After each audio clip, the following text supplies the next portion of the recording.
We have a very experienced team that has invested billions of dollars very successfully with really strong track records. But the interesting thing about this group is that they all went to school here.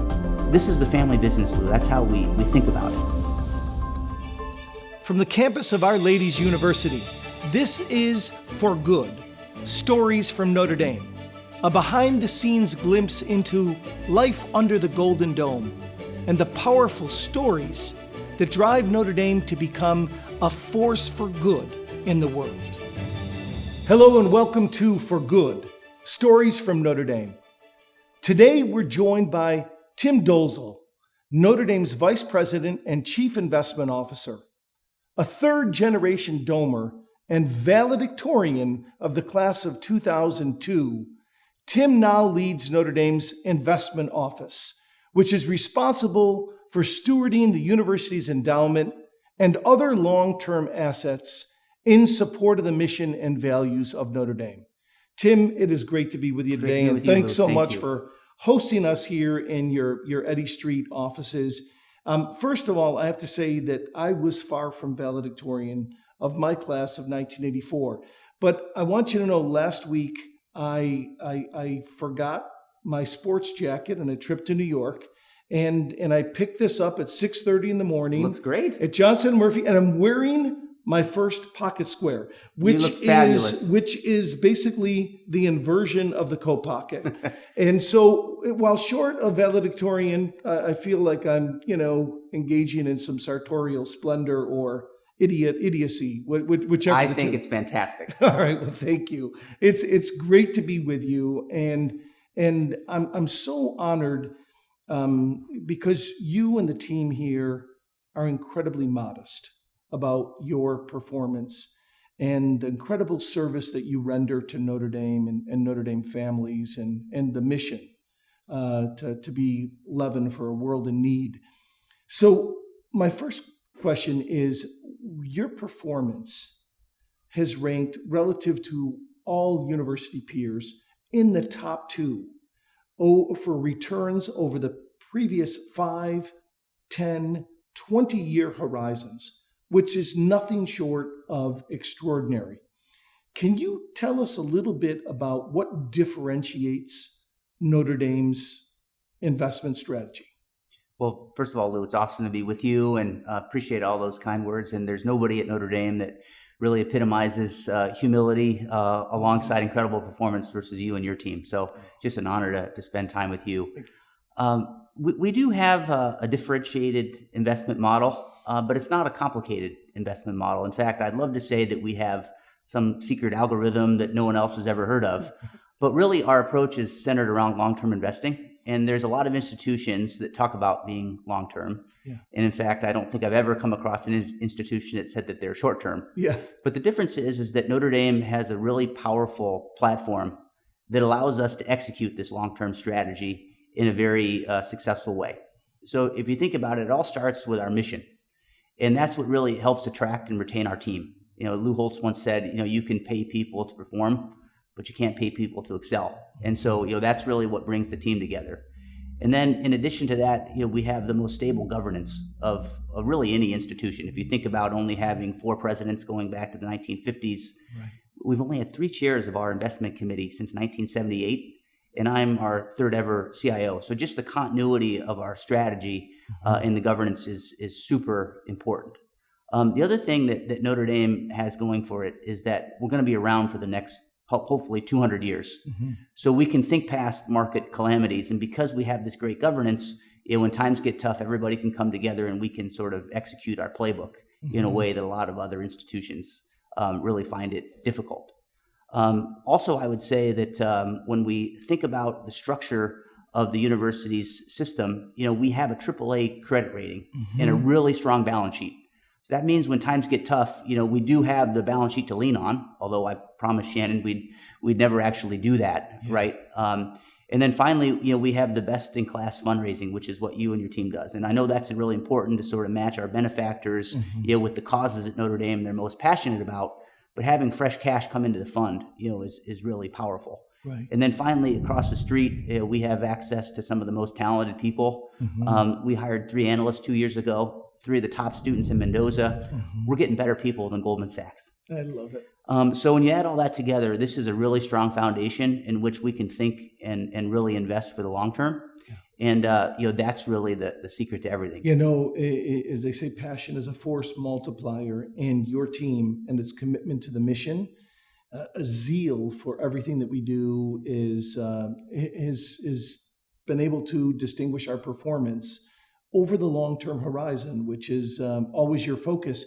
So some would say you're new to this position, appointed the vice president and chief investment officer in July of 2024. But this is the only job that you've had since you graduated. You came directly to work for the Notre Dame Investment Office. So you have over 2 decades of experience being a part of this team before stepping into the top leadership position.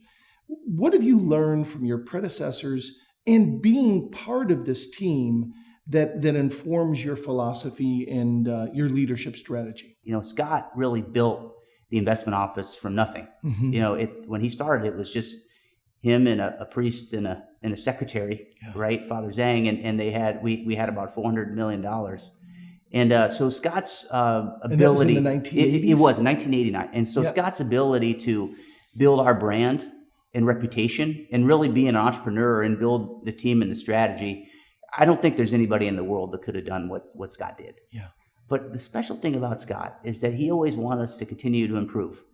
And so he had this commitment to trying to think of new ways to do things. It was almost like, Scott always felt like we wanted to be about 90% the same every year, but 10% new. And he always had this saying that, the biggest room in the investment office should be room for improvement. And so, that always stuck with me, is that even though we're building this and having success, we have to keep getting better. Yeah.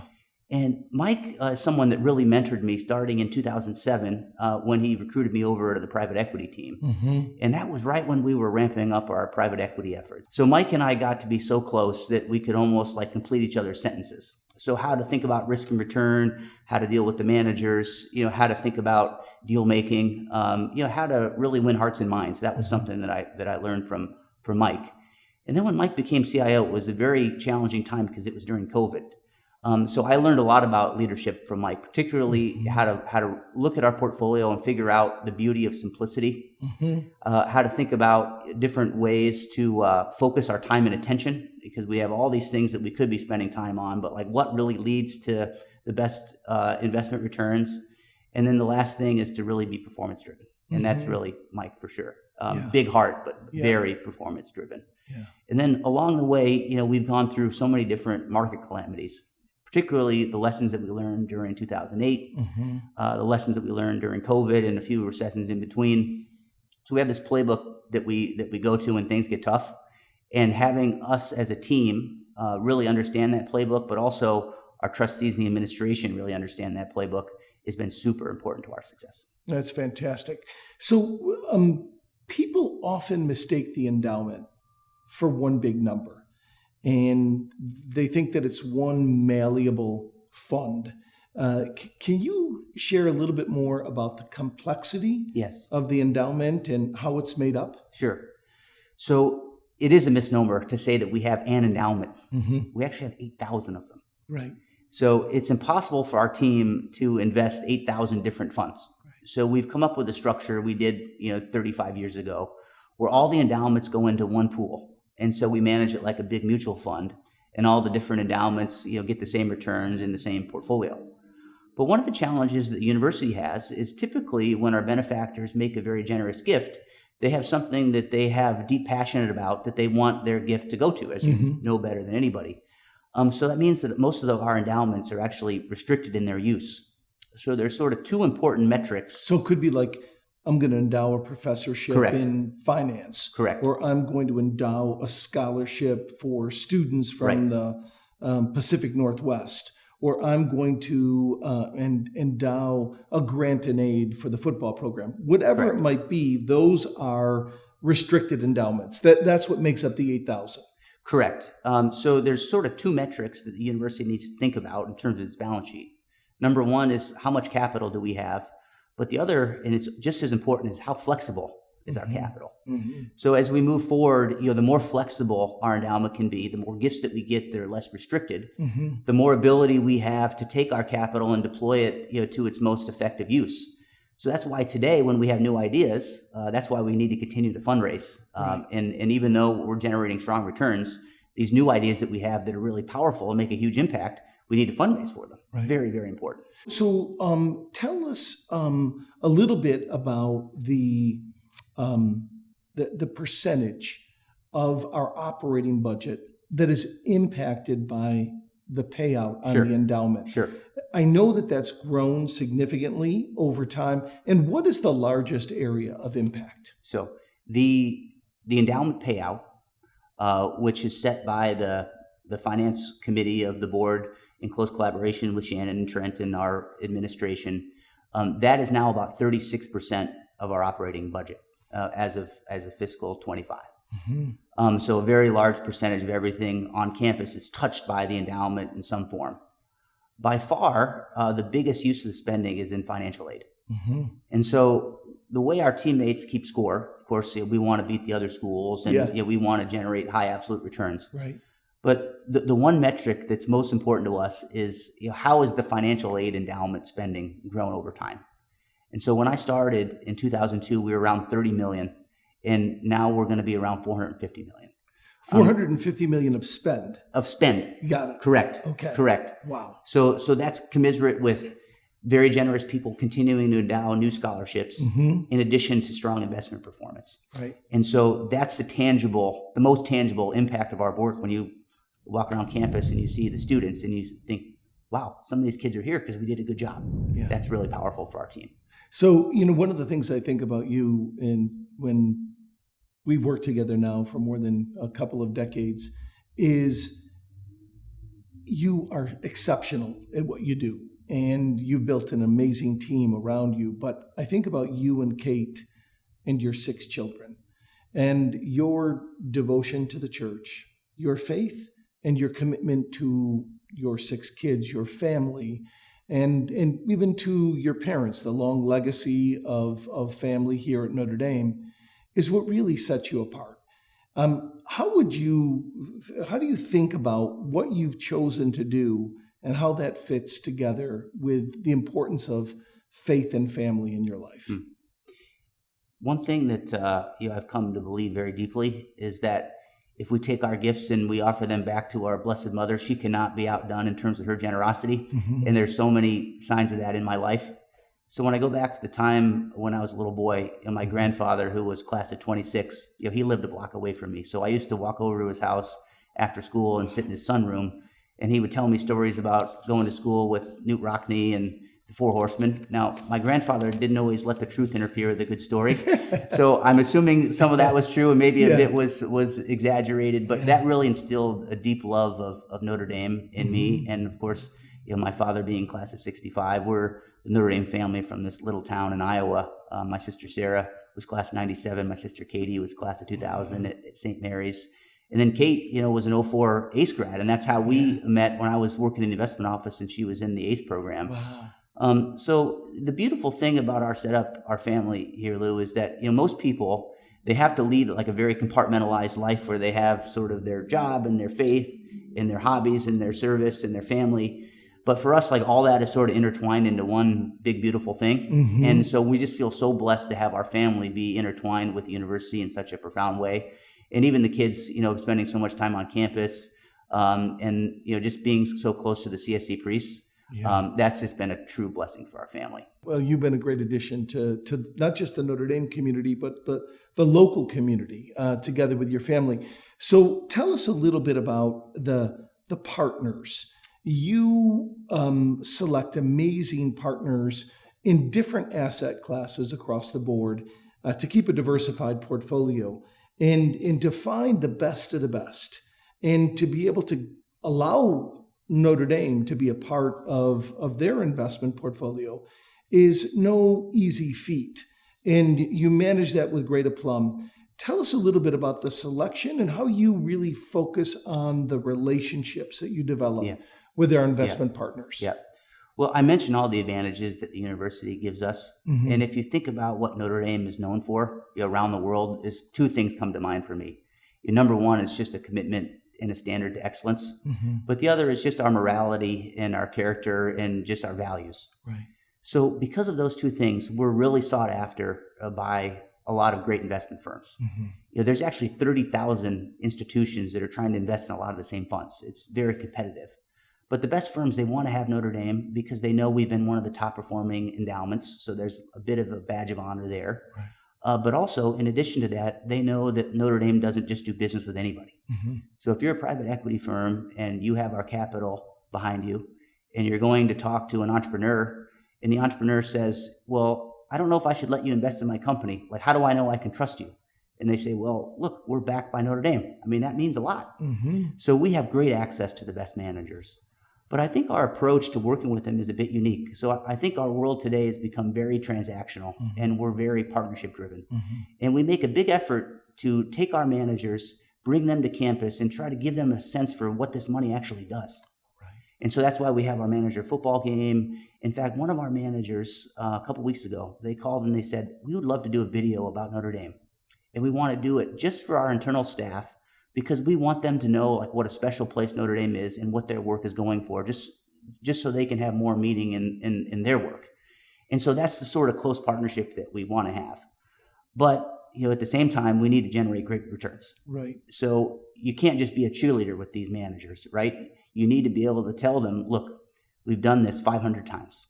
We've seen patterns. We have data. This is what we think should happen. And we are really clear about our advice in a lot of different situations.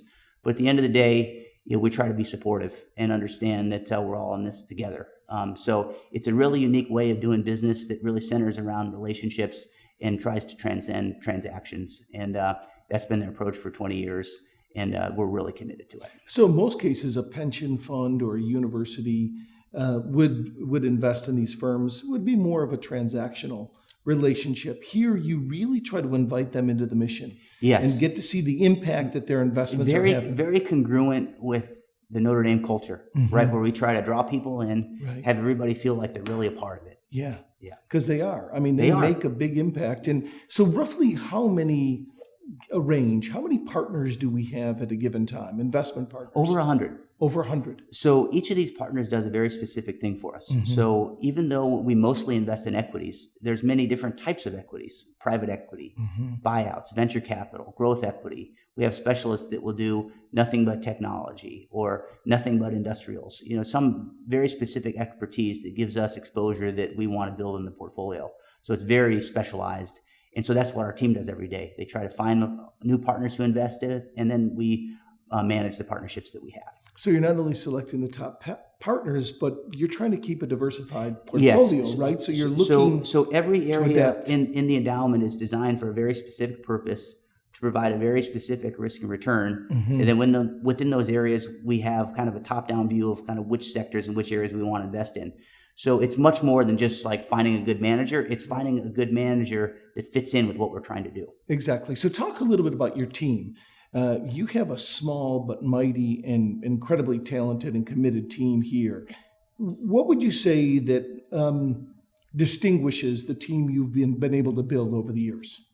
So, I think that it's sort of a unique time in our history because our two most experienced people, and Scott and Mike, are now retired. So I think a lot of people in the Notre Dame family are kind of both are classmates of mine. Just for the record. Sorry. So it's a sign of no. You're not allowed. You're not allowed. No. We need you 20 more years. Yeah. But it's a unique time in the Notre Dame family because I think a lot of people like really want to get to know us better because maybe some people just don't know us quite as well because most of the time they had spent previously it was with Mike and Scott. Right. But one thing a lot of people don't know is that of our senior team, so I have 6 managing directors, their average tenure in the investment office is over 15 years.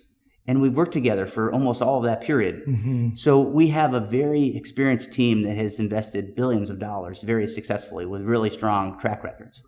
But the interesting thing about this group is that they all went to school here. So this is the family business, Lou. That's how we think about it, right? So their commitment to the mission and their commitment to this place is really unparalleled. So the culture that we can build because of that is really unique. Yeah.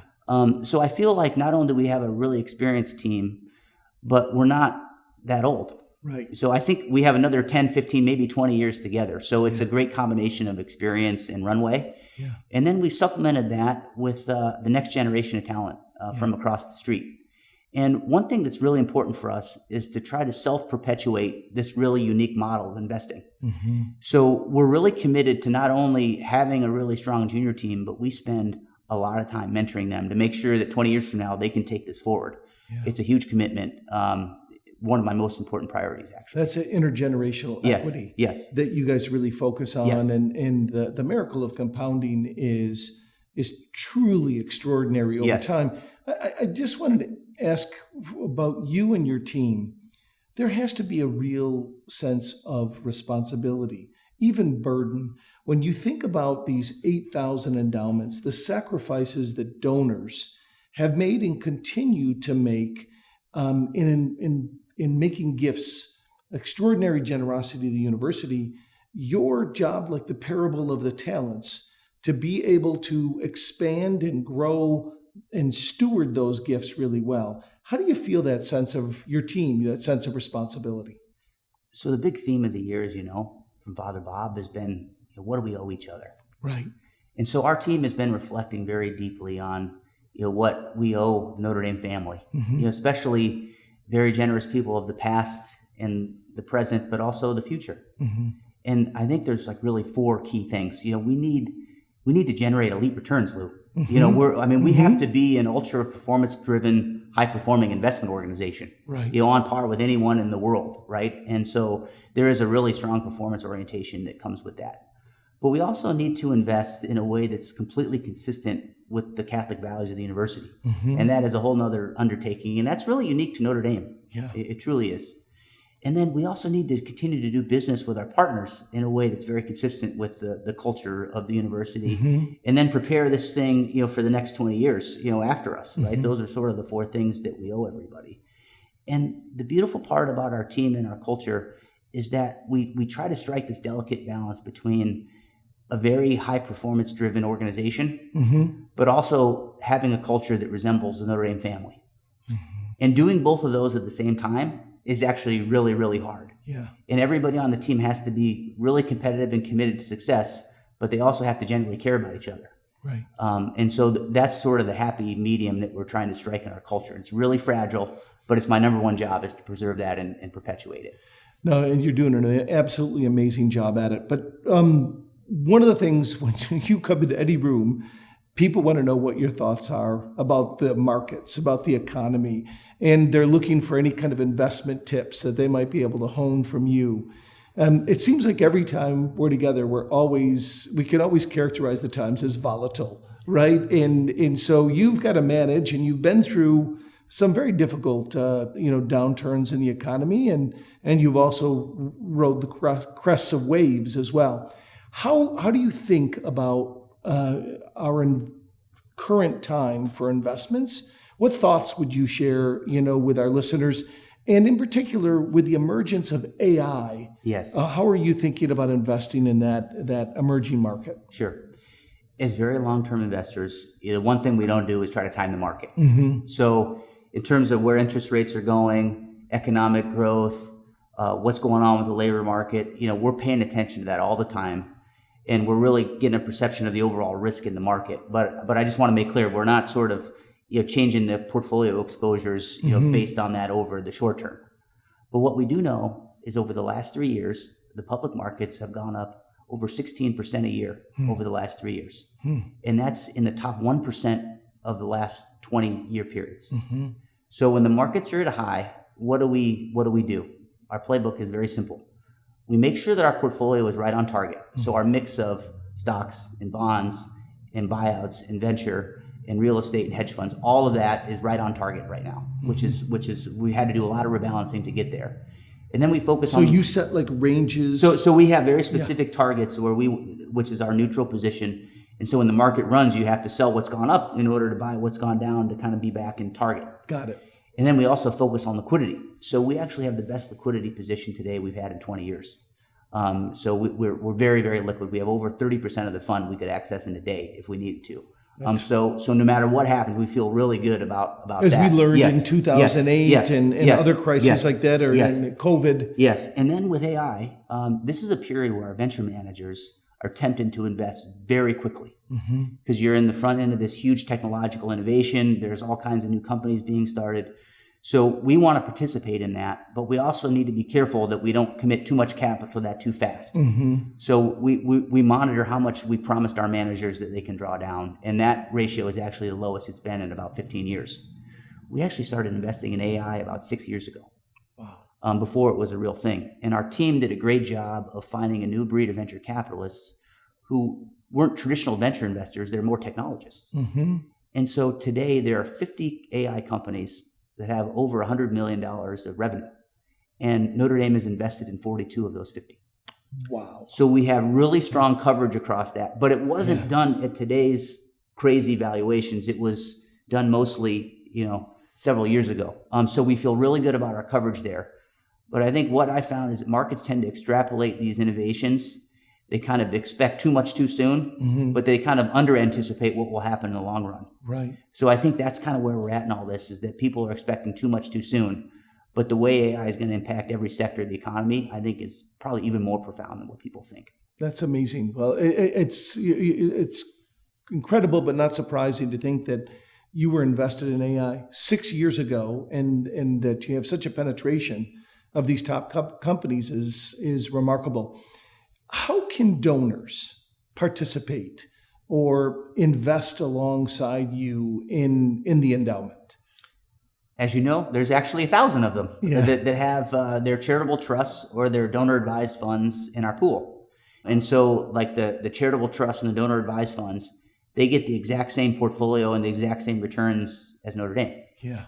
So it's been huge for us to be able to open up the pool to those vehicles. And it's been great that we have 1,000 people that trust us, and that trust is something that we don't take lightly. And that number just continues to grow as more and more people hear about the opportunity and to invest alongside you and your team. It's those numbers are surging. So that's terrific to hear.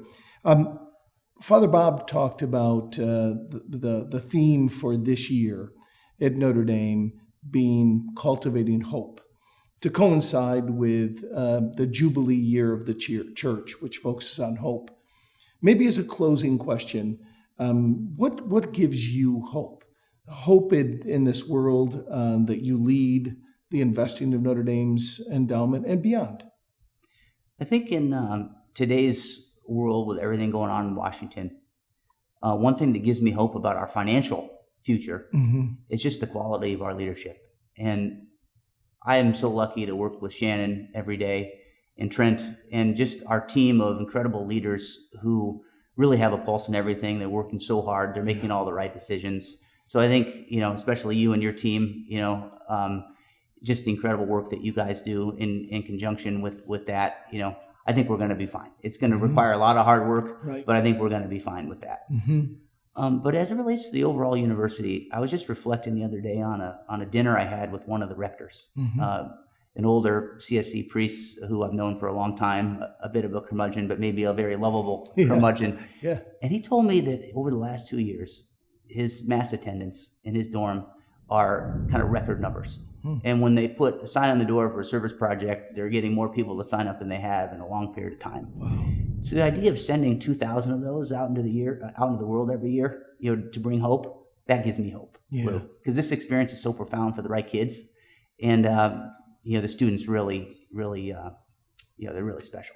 Well, let me just say that it's a privilege as a colleague and friend to work along your side, and with your team. I can't think of accepting the generosity of gifts from donors and being able to entrust those that are endowed to your team's hands to grow those gifts. We couldn't think of a better team and a better partner, and in a team that's more humbly committed to the service and growth of Notre Dame's impact or mission and its impact in the world. So thank you for all of that, Tim. And we always try to close these programs with a prayer to Our Lady, Notre Dame, who animates everything that we do here on a daily basis. So maybe if you could lead us in a Hail Mary.